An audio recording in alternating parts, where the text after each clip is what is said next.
जय हिंद दोस्तों, स्वागत है आप सभी का आपके अपने YouTube चैनल जैकपुर पे। तो कैसे हैं आप लोग? आशा करते हैं अच्छे से होंगे।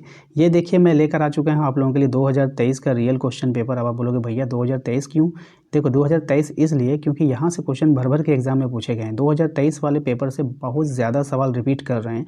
तो एग्ज़ाम में जाने से पहले 2023 वाला को कंप्लीट आप लोग वॉच करना है। सभी दोस्तों को शेयर कर दीजिएगा, उनकी भी हेल्प हो जाएगी भाई। ठीक है, आखिरी एग्ज़ाम है तो आप लोग सबको हेल्प ज़रूर करना है। ठीक है, और यहाँ से ना हो क्या रहा है कि बहुत ज़्यादा क्वेश्चन पूछे जा रहे हैं। कई बार पेपर में मैंने देखा है कि 2023 का पैसेज उठा करके दे दिया गया 2026 में, तो ऐसा भी हो रहा है। तो आप लोग बिल्कुल इसको अच्छे से करके जाइए। सबसे पहले ऑब्जेक्टिव देखेंगे और सब्जेक्टिव भी देखेंगे, दोनों देखेंगे इसी वीडियो में। ठीक है, कंप्लीट सॉल्यूशन मिलेगा आपको। तो चलिए यहाँ पर देखिए, जैसे कि एक पैसेज मिलेगा तो पैसेज को सबसे पहले ध्यानपूर्वक आप लोगों को पढ़ना है। उसके बाद पूछे गए प्रश्नों का उत्तर देना है। जैसे कि पहला प्रश्न में आपसे बोला गया था, अपने जीवन का लक्ष्य निश्चित करते समय हमें किसकी प्रेरणा लेनी चाहिए? तो हमें जो है नेता से लेना चाहिए? बिल्कुल भी नहीं। अभिनेता? बिल्कुल नहीं। साधु से? बिल्कुल भी नहीं। युवा क्रांतिकारी से लेना चाहिए। ऑप्शन नंबर 4 हो जाएगा। क्वेश्चन नंबर 2 पे आइए। इसमें कह रहा है कि लक्ष्य ऊंचा होने पर उपलब्धि होगी। कैसी होगी उपलब्धि भाई? तो लक्ष्य ऊंचा होने पर जो उपलब्धि होती है ये भी ऊंची हो जाती है। ठीक है, असफलता को सफलता में बदलने का मूल मंत्र क्या है? तो इसको बदलने का जो मूल मंत्र है, बार बार प्रयास करना। क्या होगा? बार बार प्रयास करना। ठीक है, क्वेश्चन नंबर 4 पे आइए। इसमें कह रहा है कि जीवन में आगे बढ़ने के लिए हमें क्या करना होगा? तो जीवन में आगे बढ़ने के लिए हमें लक्ष्य निर्धारित करना होगा। ठीक है, ऑप्शन नंबर 4 होगा। देखिए नेक्स्ट है, इसमें बोला है कि 5 से 8 तक का सही विकल्प का चयन करना है। पहले इसको पढ़ना होगा आपको। जाग रहे हैं हम वीर जवान, जियो जियो ए हिंदुस्तान। ठीक है, इसके बाद इसको पूरा पढ़ लीजिएगा। आप लोग पढ़ लीजिए पूरा, हम नहीं पढ़ेंगे। आइए क्वेश्चन नंबर 5 में कह रहा है कि नवीन भारत से आपका क्या तात्पर्य है? नवीन भारत से तात्पर्य है आज़ादी के पश्चात वाला भारत, यानी कि आज़ादी के बाद जो भारत है वो नवीन भारत है। आइए क्वेश्चन नंबर आते हैं 6 में। कह रहा है कि कवि अपना सब कुछ किस पर कुर्बान करना चाहता है? तो कवि अपना सब कुछ जो है वो हिंदुस्तान पर कुर्बान करना चाहता है। वीर प्रशु माँ से क्या तात्पर्य है? तो वीर प्रशु माँ से जो तात्पर्य है वो आपको बतानी है। तो वो हो जाएगा आपका मातृभूमि। Option number 1। सुरभि का पर्यायवाची है। कौन सुरभि का पर्यायवाची है ये आपको बताना है। तो सुगंध। Option number 3। अब यहाँ पे देखिए, यहाँ पे अभिव्यक्ति माध्यम से आपका क्वेश्चन आया है। कितने क्वेश्चन आए हैं देखिएगा। क्या बोला है? हाँ चलिए, रचनात्मक यद्यपि प्रकृति प्रदत्त है तथा इसे किससे पोषित किया जा सकता है?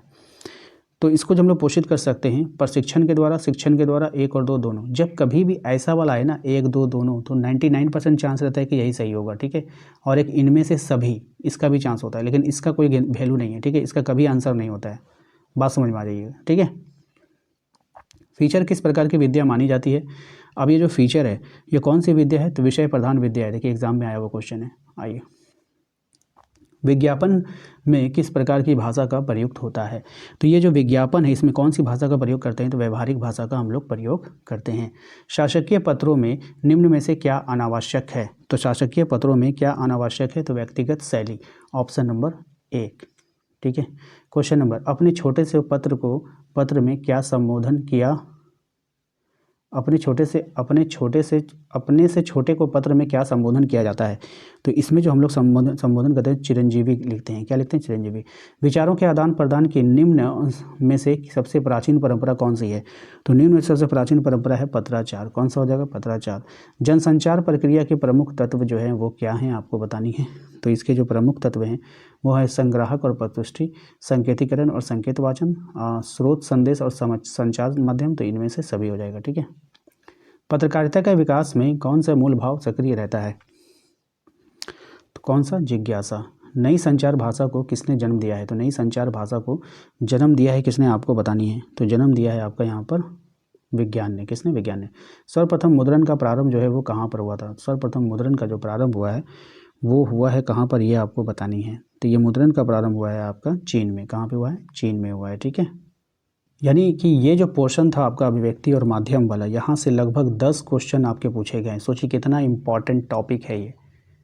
अगर आप ये टॉपिक को कंप्लीट करके जाते हो ना तो आपका 10 नंबर पक्का आ जाएगा। तो मैं इस पर भी एक वीडियो बना दूंगा, स्पेशल वीडियो, उसको देख कर जाइएगा। ठीक है, हाँ 10 नंबर का सवाल पूछेगा बाबू वहाँ से। चलिए नेक्स्ट आते हैं आगे।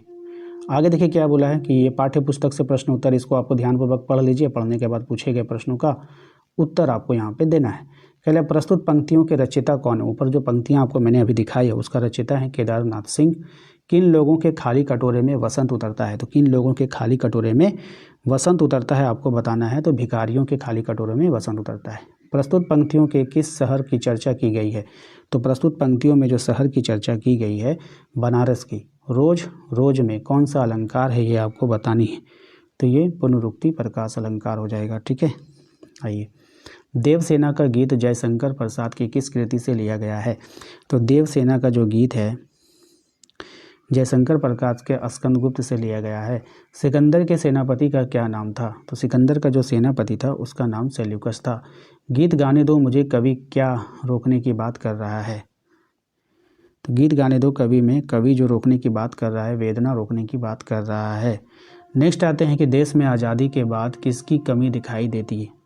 देश में आज़ादी के बाद जो कमी दिखाई देती है ईमानदारी की। राजकुमारी पद्मावती किस द्वीप की राजकुमारी थी आपको बतानी है। तो ये थी सिंहल द्वीप की। किसकी? सिंहल द्वीप की। इसके बाद फिर देखिए कह रहा है कि 28 से 31 तक के लिए सही विकल्प का चयन करना है। यहाँ पे इसको पढ़ लीजिए। कह रहा है कि प्रस्तुत पंक्तियाँ किस पाठ से ली गई है। अब ये जो प्रस्तुत पंक्ति है वो कौन से पाठ से ली गई है आपको बताना है। तो घड़ी के पुर्जों से। बंद घड़ी के माध्यम से कवि ने किस पर प्रहार किया है? तो बंद घड़ी के माध्यम से कवि ने प्रहार किया है पुरानी परंपराओं पे, रूढ़िवादियों पे, अंधविश्वासों पे। तो इनमें से क्या हो जाएगा? सभी हो जाएगा।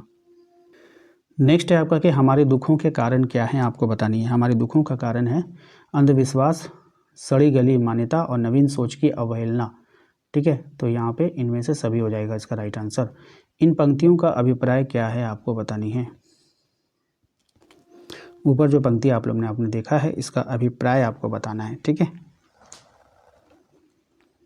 क्या हो जाएगा? समय परिवर्तनशील नहीं है, बिल्कुल गलत। परिवर्तनशील है। समय का कोई मूल्य नहीं है, बिल्कुल गलत। मूल्य तो है भाई समय का। ये भी नहीं होगा। समय का अभाव है, ऐसा नहीं है कि समय का अभाव है, समय सबको मिलता है भाई। तो देखो इनमें से कोई नहीं हो जाएगा। ठीक है, कोई भी कथन यहाँ पे सही नहीं है। शुक्ल जी जब काशी बारात में गए थे तो किस लेखक के घर को देखा था? कौन से लेखक के घर को देखा था ये आपको बतानी है। तो केदारनाथ के। वार्षिकोत्सव का मुख्य आकर्षण कौन था? तो इसका जो मुख्य आकर्षण था वो था आपका बालक। कौन था? बालक था। संवदिया का नाम क्या था? तो संवदिया का जो नाम था वो था आपका हरगोविंद। कौन था? हरगोविंद। लोमड़ी का शेर मुंह में स्वेच्छा से चले जाने का क्या कारण था? लोमड़ी का शेर के मुंह में स्वेच्छा से चले जाने का कारण आपको पता नहीं है। तो रोजगार का दफ्तर। ठीक है, एक अच्छे साहित्य का प्रमुख कर्तव्य क्या है? एक अच्छे साहित्य का प्रमुख कर्तव्य क्या है आपको बतानी है। तो मनुष्य का आशावादी बनाना, संघर्ष के लिए प्रेरित करना, मानसिक विश्रांति का प्रदान करना। तो इनमें से क्या हो जाएगा? सभी हो जाएगा। सूरदास को किसमें विश्वास था ये बताइए। तो सूरदास को जो विश्वास था वो किसमें था? तो पुनर्निर्माण में विश्वास था। रूप सिंह के गांव का क्या नाम था? तो रूप सिंह के जो गांव का नाम था वो था आपका विजयपुर, जलालगढ़, आजमगढ़। तो इनमें से सभी हो जाएगा। क्वेश्चन नंबर आइए 39 में कह रहा है कि बिस्कोहर की माटी पाठ का लेखक का क्या नाम है? तो बिस्कोहर की माटी पाठ के लेखक का नाम है विश्वनाथ त्रिपाठी। ऑप्शन नंबर 4 हो जाएगा। ठीक है, बात समझ में आई। क्वेश्चन नंबर 40 है आपका कि अपना मालवा खाऊ उजाड़ सभ्यता में शीर्षक रचना के माध्यम से लेखक ने क्या संदेश दिया है? तो पर्यावरण के प्रति लोगों को सचेत किया गया है। इसमें क्या किया गया है? पर्यावरण के प्रति लोगों को सचेत किया गया है। अब आते हैं हम लोग सब्जेक्टिव पे। ठीक है, इसी एग्ज़ाम 2023 में जो सब्जेक्टिव क्वेश्चन आंसर आपका पूछा गया था उसको एक बार रिवीजन करके जाइएगा। यहाँ से देखिए सब्जेक्टिव में क्या हुआ था। सबसे पहले आपको एक पैसेज मिला था, पैसेज को ध्यानपूर्वक आपको पढ़ना था। अब पढ़ने के बाद जो है ना वो पूछे गए प्रश्नों का जो है आपको उत्तर देना था। जैसे कि यहाँ पर देखिए ये है। ठीक है, ये आपका सेक्शन है। सेक्शन ए में देखिए यहाँ पर क्या बोला है। ये आपको पैसेज था, ये पैसेज पढ़ना था। इसी से पैसेज से पूछा है कि अभिभावक पराया अपने बच्चों के साथ क्या करते हैं। तो देखिए अभिभावक प्रायः अपने बच्चों को डांटते हैं, फटकारते हैं तथा उनकी बुराई करते हैं। वे जहां दूसरों के बच्चों से मुक्त कंठ से प्रशंसा करते हैं वहीं अपने बच्चों का कम मूल्य लगाते हैं। बुराइयों को त्यागने का अमोघ उपाय क्या है? देखिए बुराइयों को त्यागने का अमोघ उपाय यह है कि हम एकांत में अपने श्रेष्ठ गुणों के चिंतन करना है। ठीक है, और इससे दिव्यात्माओं की अभिवृद्धि करते हैं। ठीक है, अपने चरित्र को निखारने के लिए हमें क्या करना चाहिए? अपने चरित्र को निखारने के लिए हमें शांत चित्र से अपने चरित्र की अच्छाइयों पर मन एकाग्र करना चाहिए और अपने मन की शक्तियों को सतत चिंतन करते रहना चाहिए। ठीक है, ये हो गया। आई। क्वेश्चन नंबर सेक्शन बी यहाँ पर है। कह रहे निम्नलिखित में से किन्हीं 2 प्रश्नों का उत्तर देना है। 5-5 नंबर इसमें है आपका। पहला प्रश्न क्या था? लोकतंत्र चुनाव पर विषय पर निबंध लिखना है। लोकतंत्र में जो चुनाव होता है उस विषय पर आपको निबंध लिखना है। तो देखिए निबंध आपको यहाँ पे लोकतंत्र पे चुनाव पे दिया गया है, समझ लेना है, ठीक है, क्योंकि रटने का टाइम तो बिल्कुल भी नहीं है कि आप रट करके यहाँ से जाओगे, ठीक है। देखिए समझिएगा अच्छा से। लोकतंत्र में चुनाव जनता को राजनीतिक शिक्षा देने का विश्वविद्यालय है, ठीक है। किसको? लोकतंत्र में चुनाव जो होता है वो एक विश्वविद्यालय कौन है? लोकतंत्र का चुनाव, ठीक है। मानव समुदाय एवं शासन व्यवस्था की अवधारणाओं को पर गौर करने से यह स्पष्ट होता है कि पंडित जवाहरलाल नेहरू का ये कथन बिल्कुल सही है, ठीक है। चुनाव व्यवस्था को लोकतंत्र का मूल कहा जाता है। लोकतंत्र शासन में राज्य की अपेक्षा व्यक्ति को अधिक महत्व दिया जाता है। राज्य व्यक्ति के विकास के लिए पूर्ण अवसर प्रदान करता है। जिस तरह व्यक्ति और समाज को अलग अलग करके दोनों का अस्तित्व की कल्पना नहीं की जा सकती, ठीक उसी प्रकार लोकतंत्र शासन व्यवस्था में जनता और सरकार को अलग अलग नहीं देख सकता है, ठीक है। तो ये थोड़ा सा टफ हो जा रहा है आपको, मुझे लग रहा है आपको समझ में नहीं आ रहा होगा। तो एक काम कीजिए, इसको आप स्किप कर दीजिए। मैं एक स्पेशल वीडियो बनाऊंगा जिसमें आसान और सरल भाषा में आपको वहाँ पे समझा के दूंगा, तो आप लोग उसको ज़रूर देख कर जाना, ठीक है। तो ये रहने दो आप लोग, मैं इससे आसान भाषा में आपको करवा दूंगा, ठीक है। क्वेश्चन देख लिया आपने, बस वही बहुत है।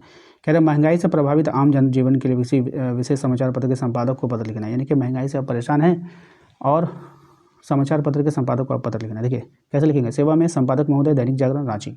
आप यहाँ पे अपना जिला का नाम दे देना, ठीक है। विषय में लिख दीजिएगा महंगाई से प्रभावित आम जनजीवन से संबंध में। महोदय, मैं आपके लोकप्रिय पत्र के माध्यम से सरकार व प्रशासन का जो है ध्यान दिन प्रतिदिन बढ़ती हुई महंगाई और उससे उत्पन्न आम जनजीवन के विभिन्न परेशानियों को और आकर्षित कराना चाहता हूँ। महोदय, कुछ दिनों से देश में महंगाई जो है स्तर पूर्व से अधिक गुना बढ़ती नजर आ रहा है। सामान्य जीवन यापन की वस्तुएं, खाद्यान्नों और अन्य उपयोगी वस्तुएं मूल्य में भारी वृद्धि समस्त स्तर के परिवारों के लिए चिंता का विषय बन गया है, ठीक है। इसके अतिरिक्त समाज में रोजगार तथा आय के स्रोत में भी किसी प्रकार की वृद्धि नहीं की जा रही है। ऐसी स्थिति में आम जनता को रोटी दाल के लिए भी सोचना पड़ रहा है। आसमान छूती हुई महंगाई और सरकार की ओर से बढ़ती महंगाई और कोई ठोस निर्णय नहीं लिया जाना दोनों ही बेहद चिंता का विषय है। अतः आपसे विनम्र अनुरोध है कि आप इस विषय को अपने प्रतिष्ठित समाचार पत्र के स्थान देकर सरकार का ध्यान महंगाई की ओर आकर्षित करें। अन्यथा ये बढ़ती महंगाई जनता का अनहित का कारण बन जाएगी, ठीक है। यहाँ पर सघन्यवाद लिख दीजिए, भावदेही लिख दीजिए, अपना नाम लिख दीजिए, हो जाएगा। फिर यहाँ पर देखिए कह रहे हैं कि शहर में बढ़ती आपराधिक घटनाओं पर एक रिपोर्ट आपको लिखने के लिए बोला गया था। तो रिपोर्ट कैसे लिखा जाता है? ऊपर में लिख दीजिए समाचार पत्र का नाम, डेट दे दीजिए, अपना नाम लिख लीजिए, ठीक है। उसके बाद देखिए पिछले कुछ वर्षों में शहर में अपराध की समस्या तीव्र गति से बढ़ती जा रही है। हर रोज़ दिन दहाड़े डकैती, अपहरण, हत्या, दहेज के लिए बहू को जलाना, जलसाजी आदि की घटनाएं हो रही है। शहरों में असुरक्षा की भावना दिन प्रतिदिन बढ़ती जा रही है। यहाँ आम व्यक्ति की जान और संपत्ति सुरक्षित नहीं है। शहर में बढ़ती आपराधिक घटनाओं का मुख्य कारण औद्योगिकरण का विकास और गरीब गाँव वालों का जीविका की तलाश में शहर की ओर पलायन है। गांव में गरीब युवक जब शहर पहुंचते हैं तो यहाँ की चौक चौंध उन्हें चकित कर देती है। एक और उसकी खाली जेब और दूसरी ओर शहरी बाजार जाका जादू दोनों मिलकर उन्हें कुंठा नैराश की भावना उत्पन्न कर देता है। यही कुंठा और अपराध और असामाजिक कार्यों को जन्म देती है। मेहनती और प्रतिभावान युवक युवतियों को उचित जीविका न मिल पाना भी आपराधिक भावनाओं की वृद्धि का एक बड़ा कारण सिद्ध हो रहा है। मतलब उसमें टैलेंट है, आप उसको रोजगार नहीं दे रहे हैं तो थक हार करके जो अपराध का रास्ता को चुन लेता है। आज के विकास की तकनीकी जैसे मोबाइल, कंप्यूटर आदि ने युवाओं को दिग्भ्रमित करने में कोई कसर बाकी नहीं छोड़ी है। लोगों की इच्छा या निराशा से असामाजिक और आपराधिक तत्वों में शामिल होने की जो संख्या दिन प्रतिदिन बढ़ती जा रही है। आपराधिक प्रवृत्ति में वृद्धि की एक सामाजिक और आर्थिक समस्या के साथ साथ राजनीतिक समस्या भी है जिसका समाधान ढूंढना बहुत आवश्यक है, ठीक है। सेक्शन सी में देखिए क्या बोला है आपको, निम्नलिखित में से किसी एक काव्यांश का सप्रसंग व्याख्या करना है। ये तो आता ही आता है, आपको काव्यांश दे देगा, अब उसका व्याख्या करना है। जैसे कि तुमने कभी देखा है खाली कटोरा में वसंत का उतरना, तो इसको पढ़ लो आप लोग। अब इसका देखिए व्याख्या यहाँ पर आपको दिया गया है, ठीक है। पहले प्रसंग आपको लिखना है, उसके बाद व्याख्या लिखना। आप इसका स्क्रीनशॉट लेकर के खुद से पढ़िए, ठीक है। ये आपका काफ़ी बेहतर होगा, क्योंकि अगर मैं पढ़ूंगा तो वीडियोस बहुत लंबा हो जाएगा, आप लोग देख नहीं पाओगे। स्क्रीनशॉट ले लो इसका, एग्ज़ाम में जाने से पहले इसको पढ़ लेना है, ठीक है, और कुछ नहीं करना है, ओके। एक ये भी है, ठीक है, 2 गो है, दोनों में से कोई हो सकता है रिपीट कर जाए आपके एग्ज़ाम में, तो स्क्रीनशॉट लीजिए। इसका आंसर देखिए यहाँ पर भी है। ठीक है, स्क्रीनशॉट ले लिया। चलिए, हो गया। आइए, फिर बोला है आधे आधे गाने के माध्यम से कवि क्या कहना चाहता है। ठीक है, तो आप लोग स्क्रीनशॉट लिख लें या फिर वीडियोस को रोक करके बस एक बार आपको पढ़ लें अच्छा से। ठीक है, दूसरा देखिए, दूसरा सवाल यहाँ पे, कवि मौन होकर प्रेमिका के कौन से प्रण पालन को देखना चाहता है। इसको भी आप लोग वीडियोस को रोक करके अच्छे से पढ़ लेंगे। नेक्स्ट आइए, इसमें कह रहा है कि घड़ीसाज इम्तिहान पास करने से लेखन का क्या तात्पर्य, लेखक का क्या तात्पर्य है। घड़ीसाज का इम्तिहान पास करने से लेखक का क्या तात्पर्य है। वीडियोस रोक करके इसको पढ़ लेना है आप सभी को। कह रहे हैं लेखक बुढ़िया से बोधि सत्व की 8 फुट लंबी सुंदर मूर्ति प्राप्त करने में कैसे सफल हुआ। चलिए, इसका भी आप वीडियोस रोक करके आंसर को पढ़ लेंगे। नेक्स्ट है, संदेश भेजने के बाद बड़ी बहुरिया के मन में स्थिति कैसी हो गई।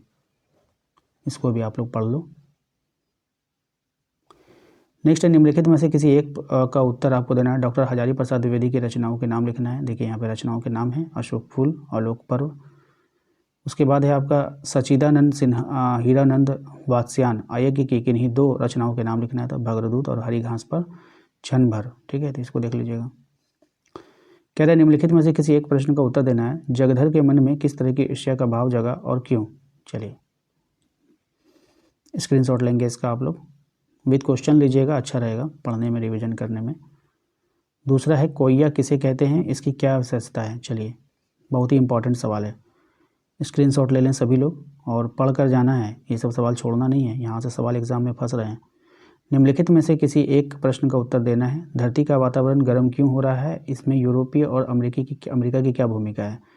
तो ये पहला का आंसर है, स्क्रीनशॉट लेकर के पढ़ लें। ये दूसरा का आंसर देखिए, पहाड़ों की चढ़ाई और प्रेम की चढ़ाई में क्या अंतर है, पठित पाठ के आधार पर बताना है। तो पहला स्क्रीनशॉट आप पूरा इस तरह से लीजिए स्क्रीन, इससे क्या होगा कि एक बार में आ जाएगा। ठीक है, चलो ले लिए होंगे स्क्रीनशॉट आप लोग, उम्मीद करते हैं।